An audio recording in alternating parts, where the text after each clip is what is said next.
ਲਵਾ ਕੇ ਬਾਹਰ ਭੇਜਣਾ। ਏਜੰਟਾਂ ਦਾ ਸਿਰਫ ਪੈਸੇ ਤੇ ਮਤਲਬ ਹੁੰਦਾ ਹੈ। ਚਾਹ ਤਾਂ ਰਸਤੇ ਵਿਚਕਾਰੇ ਛੱਡ ਜਾਣਾ ਜਾਂ ਫਿਰ ਸਿਰੇ ਲਾ ਦੇਣਾ। ਇਹ ਡੋਂਕੀ ਵਾਲੇ ਏਜੰਟਾਂ ਦੇ ਉੱਪਰ ਨਿਰਭਰ ਕਰਦਾ ਹੈ।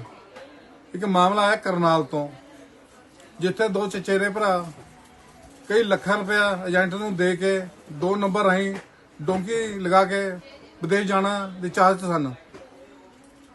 ਏਜੰਟ ਉਹਨਾਂ ਨੂੰ ਨਾਲ ਤਾਂ ਲੈ ਗਏ, ਜਿਨ੍ਹਾਂ ਨਾਲ ਹੋਰ ਵੀ ਕਈ ਨੌਜਵਾਨ ਸਨ, ਪਰ ਉਹ ਡੋਂਕੀ ਲਵਾਉਣੇ ਵਾਲੇ ਏਜੰਟਾਂ ਨੇ ਉਹਨਾਂ ਸਿਰੇ ਤਾਂ ਨਹੀਂ ਲਾਇਆ। ਉਹਨਾਂ ਮੰਜ਼ਿਲ ਤੇ ਕੁੱਟਮਾਰ ਕਰਦੇ ਰਹੇ, ਬੁਰਾ ਹਾਲ ਕਰਦੇ ਰਹੇ। ਇੰਨਾ ਤਸ਼ੱਦਦ ਕੀਤਾ ਗਿਆ ਕਿ ਰੂਹ ਵੀ ਕੰਬ ਜਾਂਦੀ ਹੈ। ਕਿਸੇ ਤਰੀਕੇ ਨਾਲ 2 ਨੌਜਵਾਨ ਵਾਪਸ ਆ ਗਏ ਨੇ। ਉਹਨਾਂ ਪਹਿਲਾਂ ਤਾਂ ਆਪਣੀ ਜ਼ਮੀਨਾਂ ਵੇਚ ਕੇ ਲੱਖਾਂ ਰੁਪਏ ਲਾ ਕੇ ਏਜੰਟ ਨੂੰ ਦਿੱਤੇ ਸੀ ਬਾਹਰ ਜਾਣ ਲਈ, ਤੇ ਮੁੜ ਉਹਨਾਂ ਵਾਪਸ ਲਿਆਉਣ ਲਈ ਵੀ ਆਪਣੀ ਜ਼ਮੀਨਾਂ ਵੇਚ ਦਿੱਤੀਆਂ, ਮਕਾਨ ਵੇਚ ਦਿੱਤੇ ਗਏ।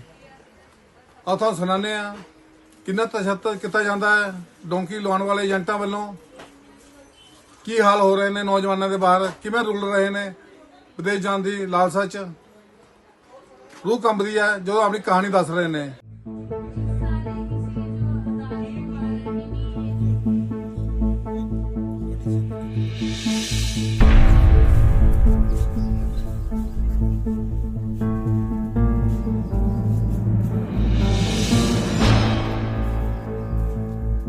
इन्होंने मुझे जर्मन के लिए बोल के और थाईलैंड मुझे भेज दिया गया। वहाँ पे मेरे साथ इन्होंने 25 तारीख को मॉर्निंग में मुझे टॉर्चर करने लगे, भी तुम्हारे यहाँ तक के पैसे आए हैं, आगे के पैसे डलाओ तब हम तुझे यहाँ से निकालेंगे। मैंने चरणजीत और अली को बोला भी हमें पैसे यहाँ पे मांग रहे हैं, ये हमें टॉर्चर कर रहे हैं। तो उन्होंने फ़ोन ने एक बार उठाकर बाद में ब्लॉक कर दिया मुझे, मेरी उनसे कोई बात नहीं हुई। फिर मुझे उन्होंने डॉक्टरों के हवाले कर दिया। वो मुझे मॉस्को ले गए बाय फ्लाइट। मॉस्को ले गए। मॉस्को जब मैं वहाँ पे पहुँचा तो मुझे अपने कमरे में ले गए, वहाँ पे मुझे टॉर्चर किया गया। तो उसके बाद और पैसे मांगे गए? हाँ जी, और पैसे मुझे मांगे गए। फिर मुझे वो जब उनको पैसे मिल गए फिर वो बोल रहे भी हम तुझे पोलैंड एयरपोर्ट पे लेके जा रहे हैं, वहाँ से तुम्हारी जर्मन की फ़्लाइट कराएंगे। लेकिन वो मुझे झूठ बोलकर पोलैंड जंगल में ले गए जी, बेलारूस से। अच्छा, हाँ जी। तो बेलारूस में आपको आर्मी के लिए कहा ज्वाइन करने के लिए? हाँ जी, बेलारूस आर्मी ने हमें वहाँ पे बॉर्डर पे जब उन्होंने छोड़ दिया तो रशियन आर्मी ने उठाया जी, बेलारूस से रशियन आर्मी ने उठाया जी। तो उन्होंने बोला भी या तो तुम ये आर्मी ज्वाइन कर लो, नहीं तो 10 साल की जेल काट लो। जो हमारे साथ वो और भी बंदे थे जी, कुछ फ्रेंड भी थे, तो उन्होंने आर्मी ज्वाइन कर ली जी। हमने आर्मी ज्वाइन नहीं करी जी। हमें बोला कि 10 साल की जेल है। हमने बोला कोई नहीं, हमें जेल कर दो। तो उन्होंने हमें जेल कर दी जी। तो जेल में हमें 2 महीने वहाँ पे रखा है जी। और मेरे फादर ने फिर वकील करके मेरी वहाँ से जमानत करवा दिया जी। तो क्या पैसों की डिमांड कर रहे थे? हाँ जी, पैसे की डिमांड कर रहे हैं। और पहले तो इनके खिलाफ़ जी सख्त से सख्त कार्रवाई हो जी, क्योंकि इन्होंने जैसे डोंकरों से हमें टॉर्चर करवाया है जी, तो हम तो पहले कार्रवाई चाहेंगे जी, इन सभी के खिलाफ़ कार्रवाई हो जी। मारा पीटा भी किया? हाँ जी, बहुत मारा है जी हमें। गर्म लकड़ियाँ भी लगाई हैं जी, राड़े भी मारी हैं हमें जंगल में जाके जी। तो घर पे आपके क्या वीडियो कॉल करवाते थे पैसों के लिए? हाँ जी, वीडियो कॉल करवाते थे जी। वो मुझे बोलते थे वीडियो बनवा अपने, ऐसे बोलते थे, तो मैंने उनको मना कर दिया था जी। उन्होंने फिर मारा। फिर उन्होंने वीडियो कॉल करके चाकू रखे जी मेरी गर्दन पर, तो फिर उन्होंने मारा जी। 4 तारीख को गए 4 दिसंबर। तो आपको क्या कहा गया था? सैनगन वीज़ा गया था जर्मन का जी, वर्क परमिट जी। तो हमारे साथ धोखा किया जी उन्होंने वहाँ जी।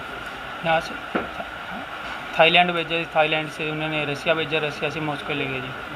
वहाँ जाके उन्होंने हमें किडनैप कर लिया जी, पासपोर्ट खोज लिया जी, हमारे साथ टॉर्चर करते रही जी हमारे साथ वो। तो फिर उन्होंने टॉर्चर करके फिर वो पैसे की डिमांड करते रहे जी, आपका वीज़ा एक्सटेंड करवाना है जी। तो ये मुकेश देख सकते हो, पहले बीमार था जी, ना दवाई ला के देते थे ना कुछ जी। वहाँ ये तड़पता रहता था जी, 2-2 घंटे बेहोश रहता था जी वहाँ मुकेश जी, ना बाहर जाने के लिए देते थे जी, दवाई कुछ नहीं ला के देते थे। वहाँ मारपीट करते थे जी हमारे साथ जी। तो पैसे की डिमांड करते जी, घर वाले पैसे दे रहे जी, वो हमको फंसा के रखा जी, गर्दन पे चाकू चुक्कू रख के जी। मेरे यहाँ चाकू भी लगाया जी, लकड़ी भी गर्म लगवाई है जी वहाँ जी। तो उसके बाद पैसे की डिमांड करते रहे जी, पैसे देते रहे हैं जी। तो जिनके पास हमारे साथ जो हमारे फ्रेंड थे ना जी, जिनसे पैसे नहीं होते थे, अगले दिन जैसे हम गेम पे ज़बरदस्ती लेके जाते थे जंगल में, उनकी हम लाशें देखते थे जंगल में पोलैंड पे। ये हुई है जी हमारे साथ वारदात जी। तो आप जैसे और भी बच्चे हैं वहाँ पर? वहाँ 250-300 बच्चे हैं जी वहाँ पे। तो आप दोनों अलग अलग गए थे जी? पहले ये गए थे? पहले यही गए जी मुकेश जी, उसके बाद मैं गया था जी। तो कितने दिन बाद आप लौटे हैं घर अपने? 6 महीने के बाद। जर्मन के लिए वर्क परमिट दिलवाने की बात हुई थी, 2.5 लाख रुपये में बात हुई थी उनकी। तो यहाँ से फिर इसका वीज़ा दिलवा दिया उन्होंने रसिया का, और मॉस्को की टिकट बुक करवा दी। और वो रात को आके जब मॉस्को ना जाने की बजाय सीधा थाईलैंड लेके गए। इनकी गेम का हिस्सा होता है ये। थाईलैंड जाने के बाद 24 तारीख को मुकेश थाईलैंड पहुंचा, 25 तारीख को मॉर्निंग में उनके डोंकरों के फ़ोन आने शुरू हो गए, बच्चे को मार देंगे, ये कर देंगे, पैसे दे दो तुम्हारे जो जिनसे एजेंटों से बात की है, एजेंट कोई पैसा नहीं दे रहा। तो फिर मैं बलजीत कौर का बार बार मेरे लड़के के पास फ़ोन आना शुरू हुआ, तो मैं बलजीत कौर के बताए हुए पते पे गया, वहाँ पे 3.5 लाख रुपए दे के आया। तो वहाँ से जाने के बाद फिर वो रसिया लेके गए। रसिया उन्होंने उस माफिया के हवाले मुकेश को कर दिया। माफिया ने इनको टॉर्चर करना शुरू किया। बार बार मेरे को यही बोलते थे, इसकी वीडियो कॉल करवा के कि दोनों हाथ काट रहे, तुम्हारे बच्चे के पैसे दे रहे कि नहीं। मेरे पास जितना था मैंने वो अपना ज़मीन बेच के उसकी उनकी करता रहा। मैंने उसको बोला बार बार मेरा लड़का वापिस भेज दो। बलजीत कौर को भी बोला, मेरे को ब्लॉक कर दिया उन्होंने। तो लास्ट में इनको ये नवंबर में बात हुई, दिसंबर की 28 तारीख को बात हुई थी। उन्होंने बोला 2 लाख रुपए और डाल दो और इसका वीज़ा स्टैंड करवाना है। तो वो झूठ बोल के वहाँ से मेरे से 2 लाख रुपए डलवा लिए उन्होंने। तो वहाँ उनकी सेटिंग करके, तो कोई हमें बाद में पता लगा मुकेश के ज़रिए कि उन्होंने आर्मी से सेटिंग करके तो उनसे कोई फंडिंग करती है रसिया गवर्नमेंट। तो वो ये बोलते कि आर्मी ज्वाइन कर लो आप, नहीं तो 10 साल की सज़ा काटो। तो इन्होंने, मैंने मना कर दिया था कि कॉन्ट्रैक्ट साइन मत करना, चलो मैं कुछ कोशिश करता हूँ। तो अपने करीबी रिश्तेदारों की मदद से मैंने लाहौर का इंतज़ाम किया। इनसे बात की मैंने, चरणजीत वगैरह जो राजकुमार थे, कि मेरी मदद करो, लड़का तुमने फंसा रखा है। इन्होंने मेरे को ब्लॉक कर दिया। तो मैंने जाके एप्लीकेशन दी। एसएसपी साहब का बहुत धन्यवाद जिन्होंने हमारा साथ दिया। और गुरविंदर सिंह डीएसपी है जो इकोनॉमी सेल का, और शशिकांत जी है, उनके ज़रिए निष्पक्ष जांच हुई है।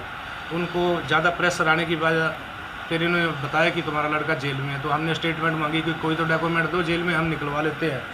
तो इन्होंने हमारी बात हमसे करना शुरू बंद कर दिया। तो बरादरी तौर पे ये बात हुई थी कि आप हमारी रेस्ट रुकवा दो, नहीं तो एसएसपी साहब ने इतना बोल रखा था कि बच्चा कहाँ है वो बताओगी। तो इन्होंने बोला कि अभी रेस्ट रुकवा दो। तो हमारे से इन्होंने कंप्रोमाइज़ लिखवा लिया। ये बोल दिया कि हम तुम्हारी मदद करेंगे, लॉयर खड़ा करके तुम्हारा लड़का वापस ले आएंगे। मैंने कहा ठीक है, अपनी डिमांड ही लड़के की थी, ये एक भांजा है मेरा, दोनों की डिमांड की थी मैंने। तो इस दौरान इन्होंने वो कंप्रोमाइज़ लिखवाने के बाद में मेरा नंबर थे ब्लॉक कर दिया इन्होंने। मेरे पास पैसा नहीं था, मेरे पास ये ज़मीन तो बेच दी थी, मकान था। ये मैंने 3 महीने के एग्रीमेंट पे कर दिया कि 3 महीने में अगर छुटा लूँगा। मैंने 10 लाख का अरेंजमेंट करके 6 लाख रुपए में वकील खड़ा किया। 3 लाख रुपए जिनसे 10% पे ले रखे थे उनके पैसे वापस देने पड़े। और मेरे लड़के की हालात, और मेरे भांजा जो सनी है, इनकी ये हालात कर दी। एक सेम ही केस इनका डोंकर भी एक सचिन नोल था जिसने इसराना थाने में एप्लीकेशन दी हुई है, उसके साथ भी ये तकरीबन 18 लाख की ठगी हुई है। तो उसके घर वालों के पास पैसा होगा, उन्होंने डिपोर्ट करवा के वापस बुला लिया, और हमें उन्होंने धोखा करके ये रसिया जेल में भिजवा दिया उन्होंने। हमारे बच्चे बहुत परेशान थे वहाँ, तो वहाँ जाके उन्होंने किडनैप कर लिया। डोंकरों के पास फंसे हुए थे। बलजीत कौर ने यहाँ से लेके गई थी। उन्होंने कहा था कि शेंगेन वीजे पे जाएंगे, ऐसा कुछ नहीं हुआ, बच्चों के साथ धोखा हुआ है। तो बच्चों को मारपीट करते थे, तो हमारे से पैसे मंगाते थे। सरसनी के पापा भी टैग के मरीज हैं, ये भी बाहर रहते हैं। तो हमने अपनी जो इनके खाने की जगह थी ना, हमने बेच के वो इनके पास पैसे भेजे, तो इस ऐसे बच्चे पीछे आए हैं। तो आपने भी देखी होंगी वीडियो, जब आपको वहाँ पे करते होंगे, पैसे की डिमांड करते होंगे, चाकू रख कर। हाँ जी, माँ बाप को दुख तो लगता ही है बच्चों को देख के। सारी रात पर हम सो नहीं सकते थे, बच्चों को देखते रहते कब इनका मैसेज आए। जब मैसेज आता था तो हमारे को वो अकाउंट नंबर देते थे, हम पैसे डाल देते थे। फिर 2-3 मिनट के बाद फिर जैसे उनका होता था वो पैसे इनसे मंगवाते थे, हम भेज देते थे। ऐसे हमारे बच्चे पीछे आए हैं। लेकिन कल अब जब सामने देखा हो तो लगा हो एक राहत की सांस आई होगी। हाँ जी।